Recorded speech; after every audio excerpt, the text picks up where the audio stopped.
Hello Bond fans and welcome to a reaction video for the No Time to Die trailer, which was released yesterday on December 4th.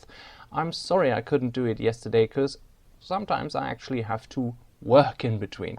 A couple of people on Facebook asked me to do a reaction video. I will not watch the trailer now and give you my reaction because I've already seen it yesterday midday when I was at home. And I anticipated it as much as you did, probably. And wow, what a blast. Really. This trailer got me hyped. I mean, we have seen a lot from the shooting in Matera. We have seen some pictures from Norway and from London. We've seen the teaser poster and quite a couple of things. But still, the production was a bit different from other Bond pre-productions or filmings that we covered and followed. Because Matera was such a big thing and there were so many cameras pointed on the action sequences that were filmed there with the Aston Martin DB5 and stuff. But, well, from the rest we haven't seen so much. So the trailer is really the first proper glimpse into Bond 25, No Time to Die, the Silver Jubilee Bond. And I must really say I watched it 3 or 4 times very closely, and then I watched it again for analysis, tried to find some things, and now I had a bit over a day to read through some of your comments on Facebook, to look at other people's comments, and there are some things in the trailer that probably you have not noticed. So I noted down some timestamps and I will give you a quick run through with screen caps from the trailer because there are quite some interesting things in there. For example, for the location hunters among you, at 1 minute and 5 you see a big shot of London, and I thought, why is it there? And in the trailer it is shortly before you see Blofeld in prison. So I thought back and I looked at the picture again, and you see the Thames coming round. By the way, a cue the music pen reminder. On the 23rd of December, Cue the Music will be streaming their Piz Gloria concert live. Just a throw in, I have to remind you of that. So, back to that screen cap. You see a big complex in this picture, just next to the Thames, and I thought, okay, look at that on the satellite map and Google, and I show you the satellite image now. What this actually is Her Majesty's Prison Thameside and Her Majesty's Prison Belmarsh, located between the boroughs Plumstead and Thamesmead. So, location hunters, this is your first location. You will probably not get inside, but that's what it is. I thought it was an odd shot of London until you see that building and realize what it actually is. So they probably used the exterior of Her Majesty's Prison Belmarsh. The rest will be studio, obviously. And 1 minute and 22, you see Bond and Madeline in bed together, and she rolls off to the left side. And what you actually see is a big scar on Bond's shoulder. I don't know if it was there before, if it is from Spectre. I don't think so. Otherwise, I must be completely mistaken. But this might be happening in No Time to Die, either at the beginning or before they arrive in Matera, because I think the love scenes that we saw are in Matera. So quite a large scar. Looks a bit older. 1 minute and 30. Blofeld in prison. Look at his eye. It is exactly the same drooping eyelids as in 1967's You Only Live Twice, and Donald Pleasance, who played the iconic role of Ernst Stavro Blofeld, Bond's arch enemy. So they bring Christoph Waltz back, which is, well, okay for me. I didn't really like his portrayal of Blofeld in Spectre. I realize or appreciate what they tried to do with it. They got all the copyrights for this iconic character name, and they just had to bring him back. But I always think Christoph Waltz on screen is playing a version of Christoph Waltz and not actually the character he's portraying. So I would have been happier with a different choice, but okay. completely optional. I don't really have a voice in that. But okay, we were all talking about what is Blofeld's situation from the end of Spectre and returning in No Time to Die. Spoiler alert, what we know is No Time to Die happens roughly 5 years after the plot of Spectre. So Blofeld has been in prison for that time. Maybe he did not escape. Maybe there was an attempt. We don't know. No idea. The trailer does not give anything away. 1 minute and 49. Two silhouettes walking through a room with undefined things in it. First I thought they were rockets or something. Warheads, but probably they're not. They quite look like Bond and Nomi working together. Working their way into the Villain's Lair, probably.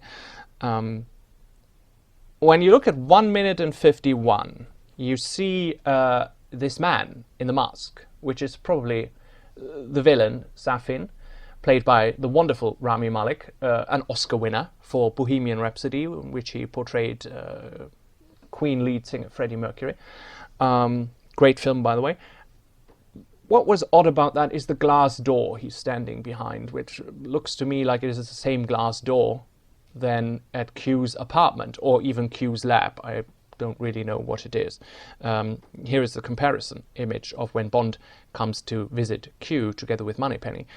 It seems like the same glass door, so maybe the villain, Safin, is somewhere in MI6, or he can get access to people's homes who work at MI6. No idea, actually.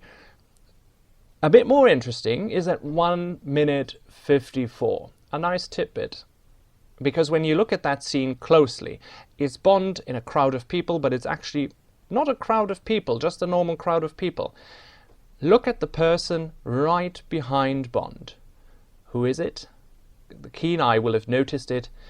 It's Brigitte Miller in her role as Dr. Vogel, which you will reprise from the previous film Spectre. And this tells me, did Bond just run into another Spectre meeting? Is he surrounded by Spectre members? And if so, why? So I thought it was just a nice thing. And you really, if you don't see it, if you blink and you don't see it, you don't see it. But it's definitely Brigitte Miller in her role as Dr. Vogel. 2 minutes and 2, the Villain Lair, giving off quite a Ken Adam vibe. Great set design there. And when you look at this still, you definitely get a Japanese vibe there. So the villain is sitting behind a very low table, Bond is kneeling, and when you look to the right, there are Japanese, I think, bonsai trees is the right term for what it is. Very minimalistic, but typical Ken Adam room design. High ceilings, clear shapes. This is a wow effect. So I thought, wow, they come up with a really good Villain Lair, which is probably difficult to access. And what Bond says to Safin, and the overall dialogue of the trailer, I think it's really very well written. That's what I thought immediately after seeing the trailer, and then a second time and a third time. I thought there are good dialogues in that. The last really well-written Bond film for me in terms of dialogue was Casino Royale. Think of the brilliant dialogue scene between Bond and Vesper Lynd on the train to Montenegro, or also maybe the conversation they had in the car. Some really, really good dialogue scenes there. And I hope that No Time to Die will have the same dialogue quality as Casino Royale, because I appreciate that very much if that happens. Some other things, there are a lot of very, very stylish shots in the trailer. Bird's view, overhead shots. I don't know the correct film technical term for it, but look at this picture with the helicopter just flying above what looks to be a chase with the motorcycle and Bond being in a Land Rover. Or this one, an overhead shot of the villain, maybe the villain in the mask, going through a snowy forest in Norway, which we know was filmed in Norway. This all looks really, really, really stylish, and I've said that from the beginning. I'm really looking forward to Kari Fukunaga's directing work on Bond, because I think he will do something extraordinary to that film.